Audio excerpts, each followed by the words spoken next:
Howdy everyone, my name is Alana Burnett and this is my informative speech about STEM education. So when you start playing a sport for the very first time, you have to learn the basics, right?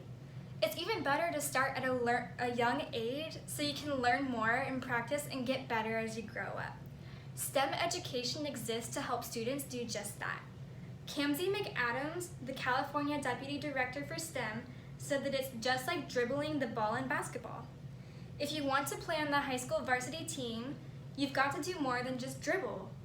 But if you're not able to do the fundamentals of getting the ball up and down the court, you're not going to be able to play.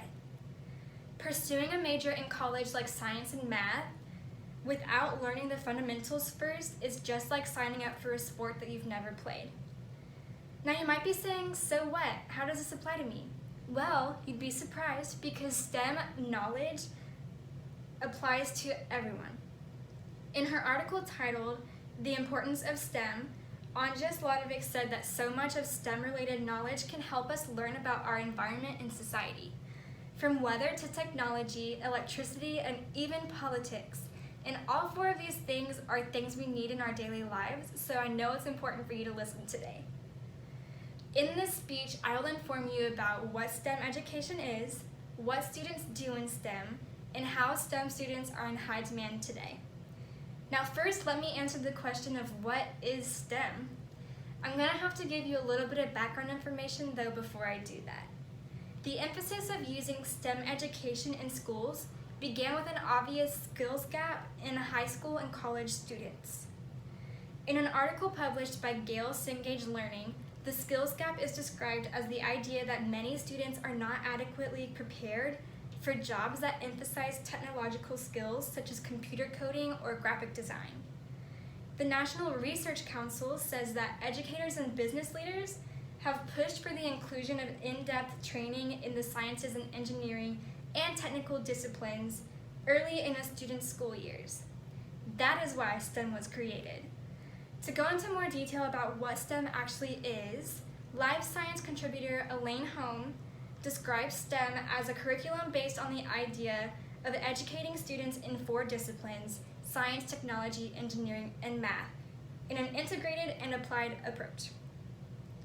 This basically means that instead of teaching subjects separately, STEM programs combine subjects in the form of project-based learning, and this creates a more cohesive, hands-on learning environment.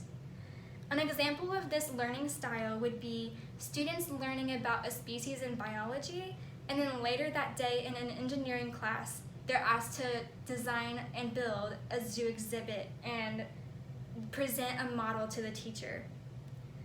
Now that you have a better understanding of what STEM is, let me tell you more about the skills that students gain in STEM. A middle school in Missouri applied STEM learning and noticed the impact it had on their students. The students were challenged to work in a team and use the materials they were given to make a working robotic arm. After this project, the students were surveyed and showed a 70% satisfaction rate with STEM activities in their classes. They also said that the program's hands-on activities made classes more interesting. Teachers were also surveyed and reported a 95% satisfaction rate. The teachers said that in STEM classrooms, students are becoming more engaged and are developing critical thinking skills.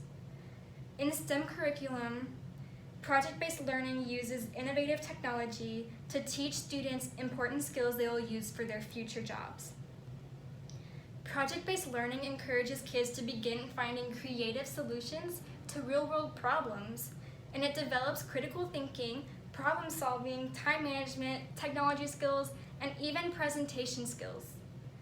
These are all things that we might put on our own resume today, but middle schoolers are learning this as they're learning the basics of their subjects. Lastly, I'd like to talk a little bit about how STEM students are in high demand today.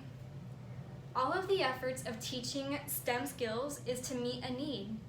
According to a report in 2018, Elaine Holm found that the projections estimated the need for 8.6 million workers in STEM-related jobs.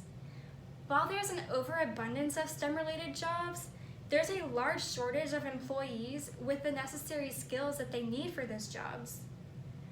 STEM offers classes for students to learn aerospace engineering, civil engineering, architecture, computer programming, and even robotics. When students are introduced to these fields of study before college, they are so much more likely to pursue STEM-related majors and enter the workforce more prepared than they would have been if they had not taken STEM classes. Now, you might be thinking that the shortage of STEM workers does not apply to your field, but Anja Sladovic states that the knowledge of science, technology, and math is integral to many different careers such as journalism, museum curation, and community outreach. So a STEM background can help you in any job that you pick someday. STEM students are not just in high demand within science and math careers, they're in high demand everywhere. Now, in conclusion, today we learned what STEM education is, what STEM students learn in the program, and how STEM students are in high demand today everywhere. Integrating STEM into the early stages of a child's life is like teaching them how to play a sport when they're young so that they end up on the varsity team. These are basics that we need to succeed in life, and it's not just important for people going into STEM careers, it's important to set everyone up for success. Thank you.